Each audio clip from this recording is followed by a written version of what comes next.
मित्रों, शिव के कई स्वरूप हैं, कई नाम हैं और हर नाम के पीछे कोई कहानी और संदेश है। उनके नामों में कोई ऐसी बात है जो हमें आज भी जिंदगी जीने के कुछ तरीके सिखा सकती है। तो आइए जानते हैं शिव के इन्हीं नामों के पीछे के कारण और अर्थ को जानने के लिए हमारे चैनल को सब्सक्राइब व कमेंट करें तथा बेल आइकन दबाना न भूलें। धन्यवाद। नमस्कार, मैं रणवीर सिंह लोटस एंटरटेनमेंट में आपका हार्दिक स्वागत करता हूं। मित्रों, पहला ईश्वर, ये भगवान का नाम है।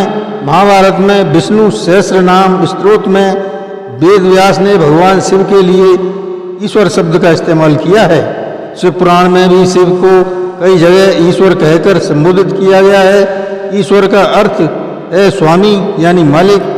शिव को सृष्टि का स्वामी माना गया है। यही कारण है शिव के हर नाम में ईश्वर शब्द जोड़ा गया है। चाहे केदारेश्वर हो या महाकालेश्वर, ईश्वर इसलिए भी कहे जाते हैं क्योंकि सृष्टि में संहार करने का काम भगवान शिव का है। जिनके पास चीज़ों को खत्म करने का अधिकार है, वास्तव में वो ही सबके स्वामी हैं।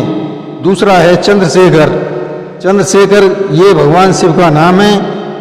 आशुतोष शिव जी का ये रूप है जिसने अपने शिखर यानी माथे पर चंद्र को धारण किया है। वो चंद्रशेखर हैं। शिव के इस नाम में उनका स्वभाव छिपा है। चंद्रमा शीतलता का प्रतीक है। सिर पर चंद्रमा का होना स्पष्ट करता है कि शिव के स्वभाव में शीतलता है। शिव कभी विचलित नहीं होते, हमेशा स्थिर रहते हैं। यही कारण है कि उन्हें चंद्रशेखर कहा जाता है।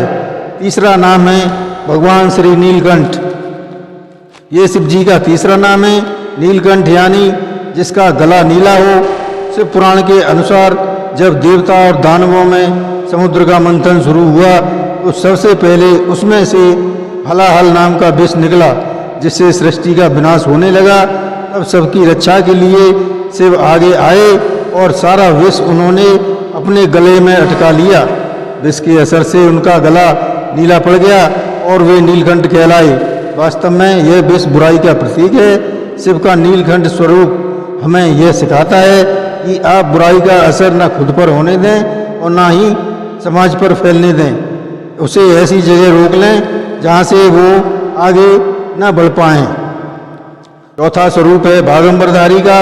बाघ और सिंह दो ऐसे जानवर हैं जो हरदम हिंसक होते हैं। शिकार भी तब करते हैं जब उन्हें भूखो बेवजह न तो खुद परेशान होते हैं न जंगल को परेशान करते हैं। शिव का बाघंबर धारण करना यह संकेत है कि शांति से जीवन जीने के लिए इस जीवन शैली को अपनाया जाए।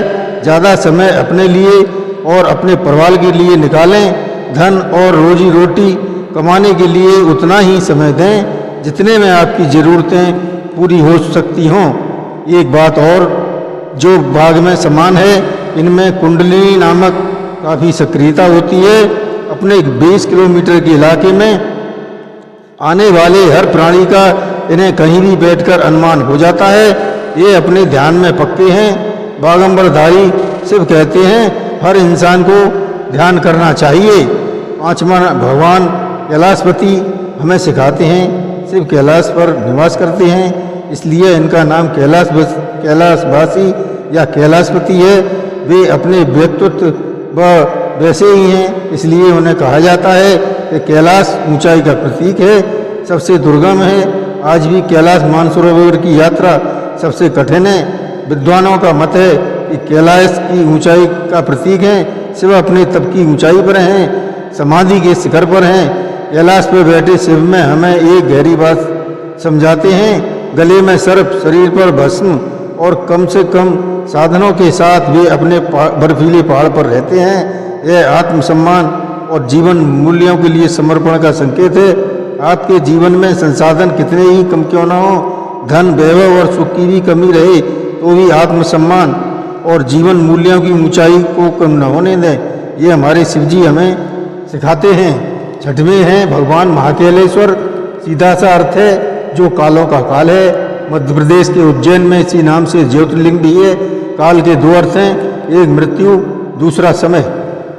उज्जैन काल गणना के केंद्र हैं और महाकाल ज्योतिर्लिंग जिस जगह स्थापित हैं वो कर्क रेखा के गुजरने की जगह महाकाल मृत्यु के भय को दूर करते हैं। शिव का यह स्वरूप कहता है कि मृत्यु अटल है, उसे आना ही है। जिस महामृत्युंजय मंत्र के लिए महाकाल प्रसिद्ध हैं वो वास्तव में अकाल मृत्यु को टालने का ही मंत्र मात्र नहीं, वो मौत के डर को भी दूर खत्म करता है। शिव कहते हैं मृत्यु का डर खत्म हो जाना ही मोक्ष का मार्ग है।